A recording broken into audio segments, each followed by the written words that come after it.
Hello, and welcome to this new episode of Alive and Teaching. Today, I would like to talk with you about speed and AI. And I would like to start with this quote that is attributed to Douglas Adams that says the following: Nothing travels faster than the speed of light, with the possible exception of bad news, which obeys its own special laws. So we can, I think we have to even take this quote with some distance, with a pinch of salt, with humor, because I think it is a quote that has a lot of humor and a lot of cynicism within it at the same time, a good combination there, I would say.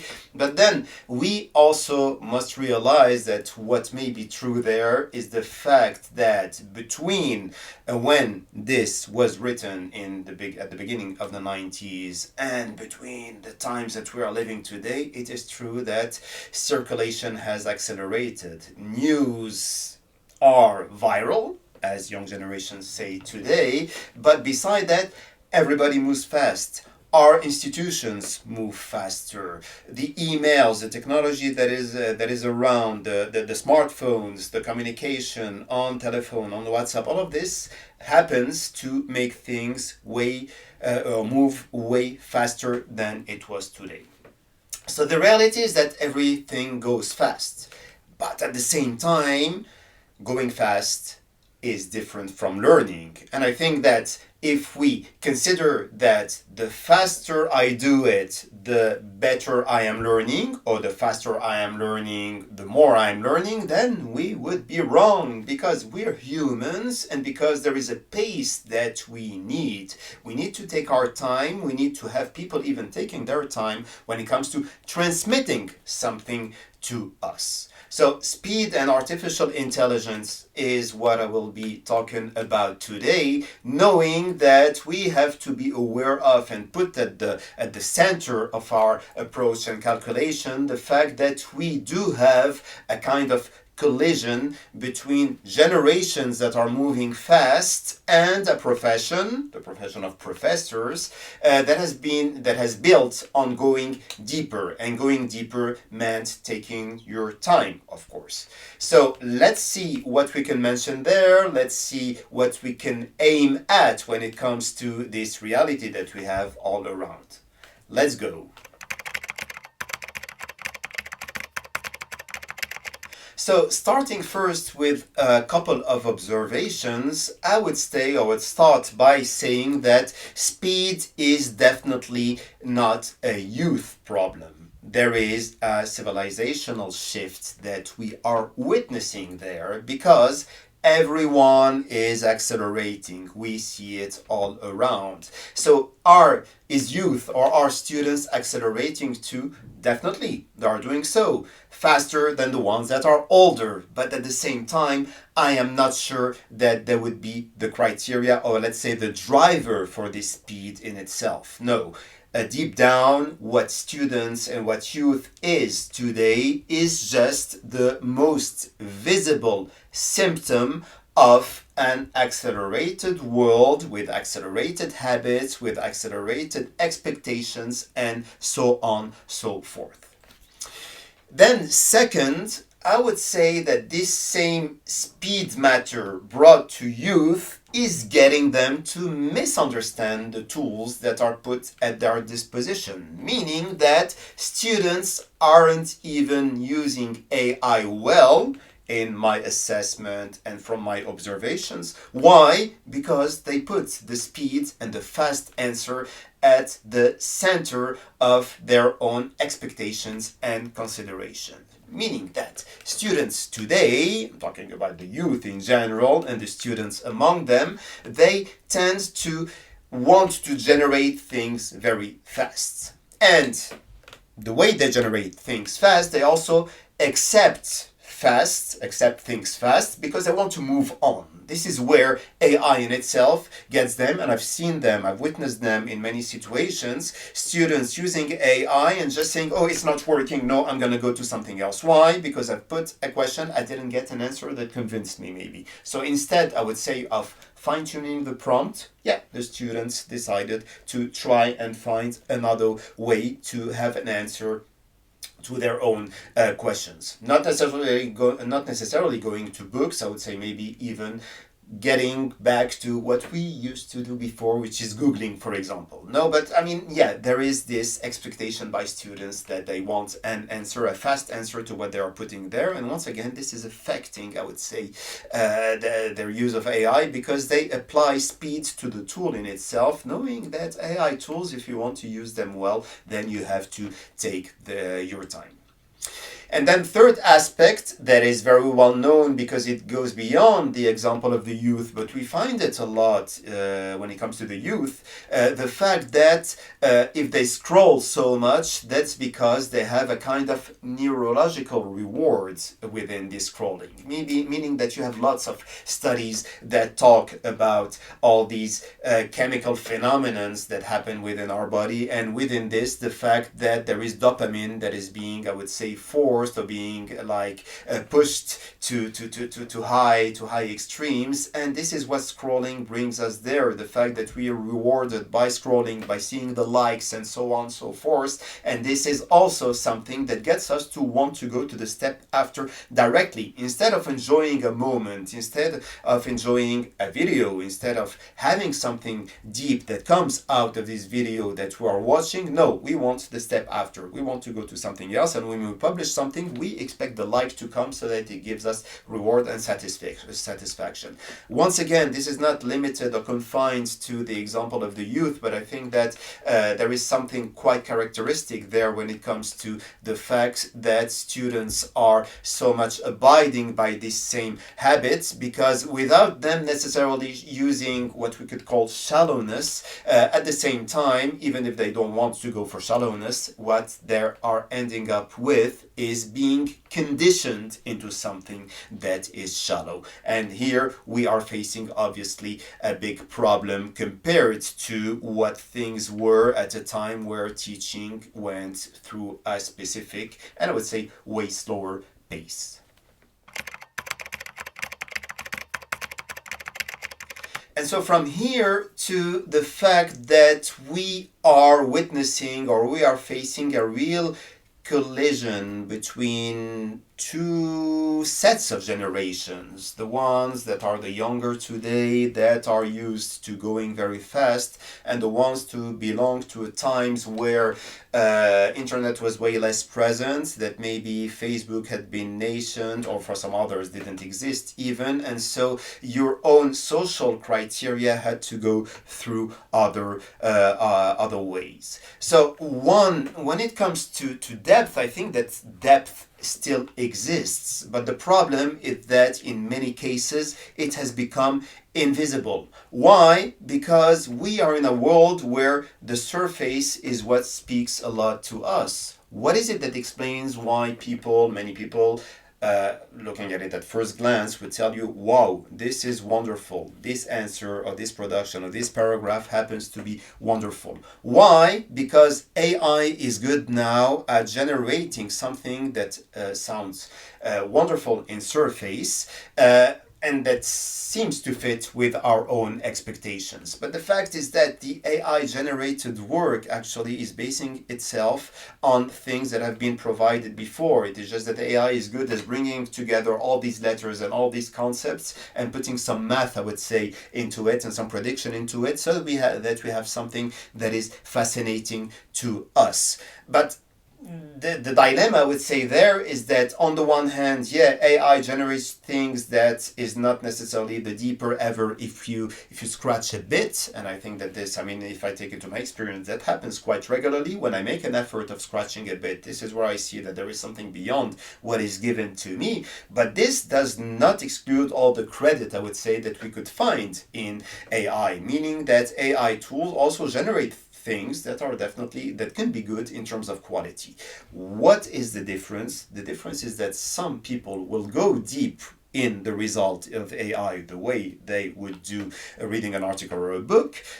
But then others, and I mean lots of people, a lot of youth, I would say, that are around, yeah, will still use this as a way to provide a result that is expected from them, but without even looking deep or without even showing necessarily interest to the result that has been provided there. So this is where we have a gap between what knowledge was before and between what knowledge has become today.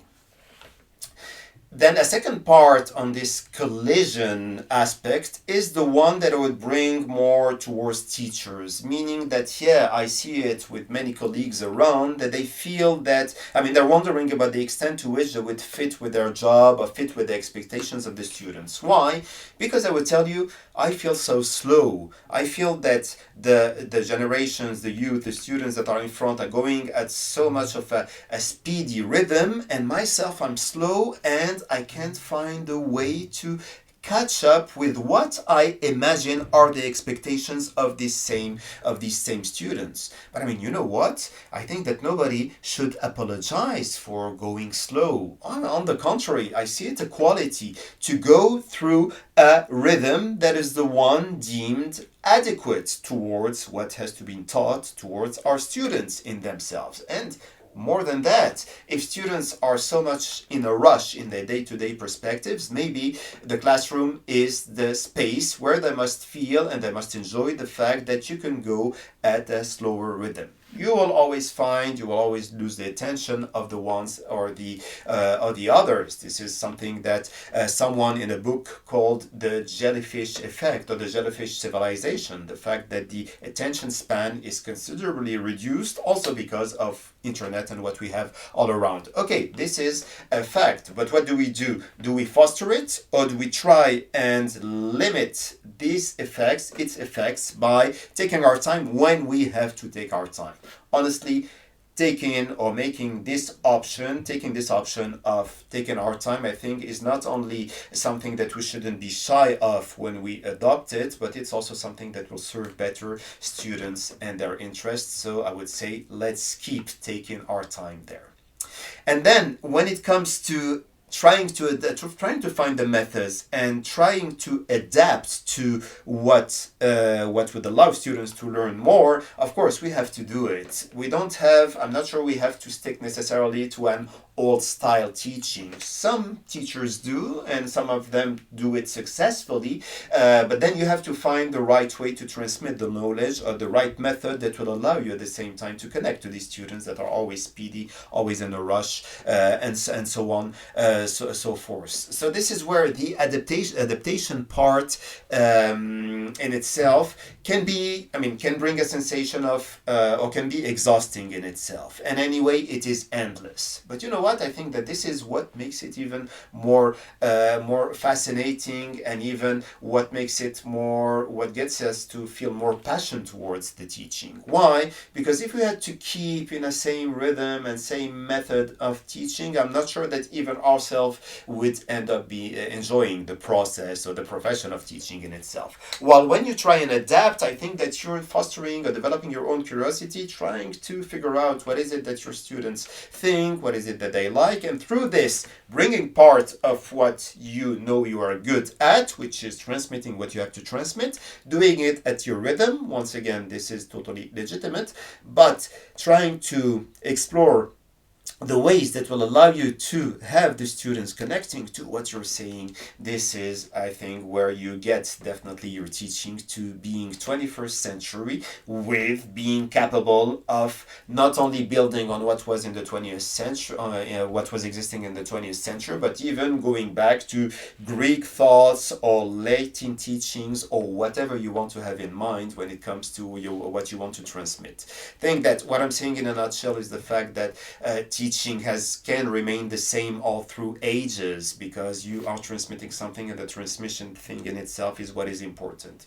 around this, you can keep what you are, you have to keep natural, and at the same time, you can identify the points where an effort maybe has to be made so that your teaching adapts. And I'll just bring an example here. Through COVID, many of us teachers have gone from a reality which was teaching fully in the classroom to teaching online through platforms. So, and we adapted. Many teachers adapted. Few teachers happened to be to say, okay, or happen to end up saying, you know what, this one I don't want it anymore. I go back to what was before. If they go to what was before, yeah, why not? But at the same time, those that experimented this change through COVID and the way it forced them to have to adapt to another tool are the proof that when it comes to adapting, we do adapt without any problem.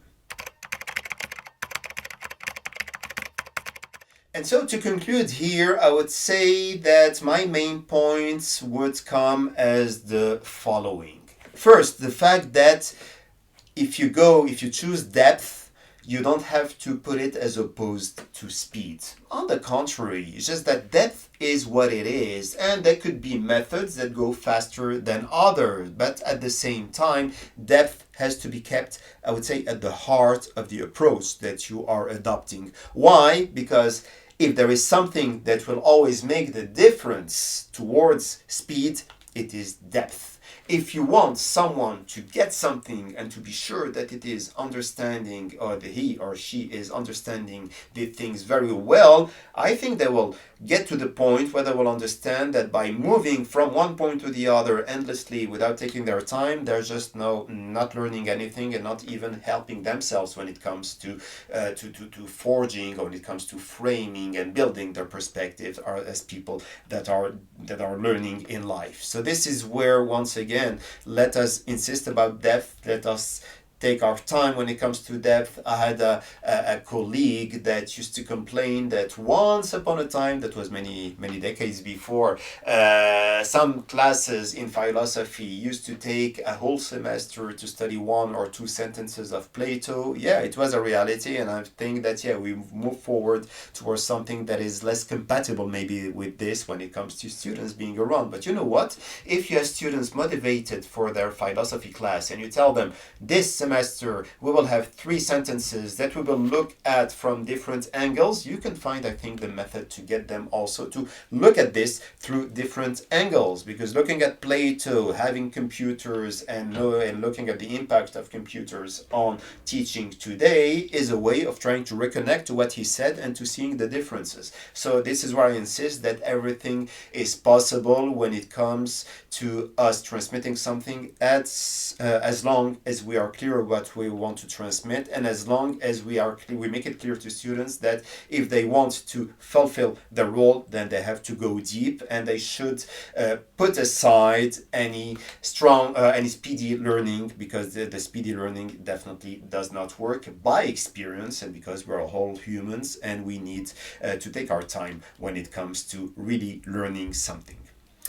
Then point 2, I am the teacher and I happen to be the slowest thing in the room. Well, you know what? Yes, and perfect. Once again, there is no, the world in itself has not been built on the children indicating to parents what they had to do. If it had been so, I think that we would definitely be in a worse situation than what we may witness sometimes around us. Meaning that I insisted many times in that podcast on the fact that boundaries are important, on the fact that you have to limit the youth, you have to limit the students, because you are just making them a favor by doing this, and because they need it, and I think many of them would be grateful to having this set to them, the boundaries in themselves. But then at the same time, your slowness, or what you define as your slowness, happens to be your value maybe brought to them. And this is where I wouldn't be shy at all of saying, okay, you know what, now we're gonna take our time. We have 1 hour today to understand one word. Doing it anyway will benefit them one way or another, be it for the motivated that will play the game, or be it for the less motivated that I think at the end of the day have to learn something, have to have something kept in their mind. So let's keep to our value, and definitely let us keep slow if we want to keep slow and when we want to keep slow.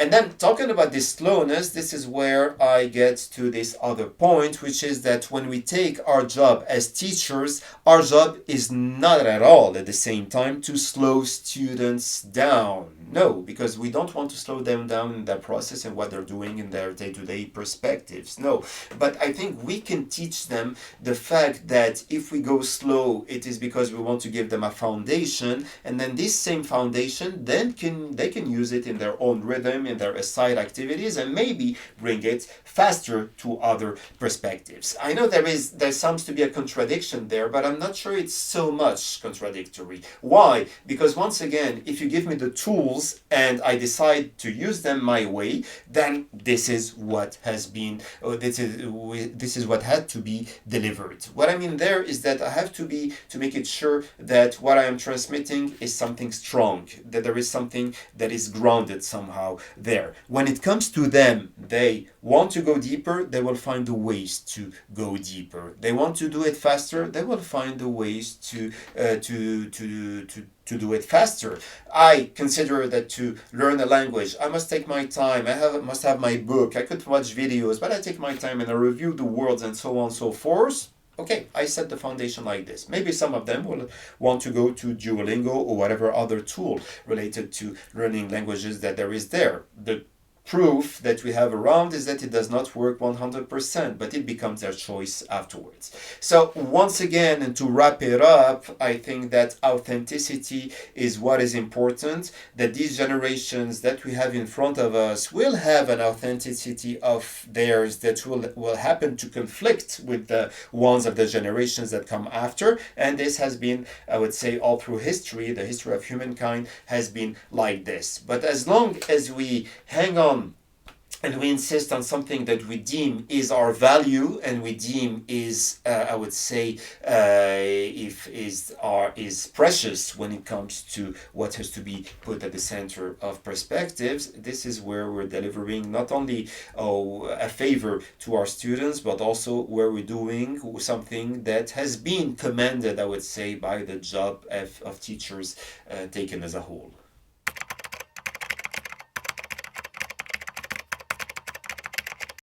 This was it for today. Thank you very much for listening to this podcast or for watching it. Do not forget that you can connect to the Alive and Teaching channel on YouTube and subscribe to receive the videos, to receive an alert about the videos whenever they are uploaded. You can also subscribe to Alive and Teaching on Spotify, or you can go to aliveandteaching.com/newsletter to subscribe to the newsletter and to receive notifications and alerts about any new video that is uploaded, or about the in-between newsletters where I talk about I bring some considerations related to the topics that are mentioned here in this podcast.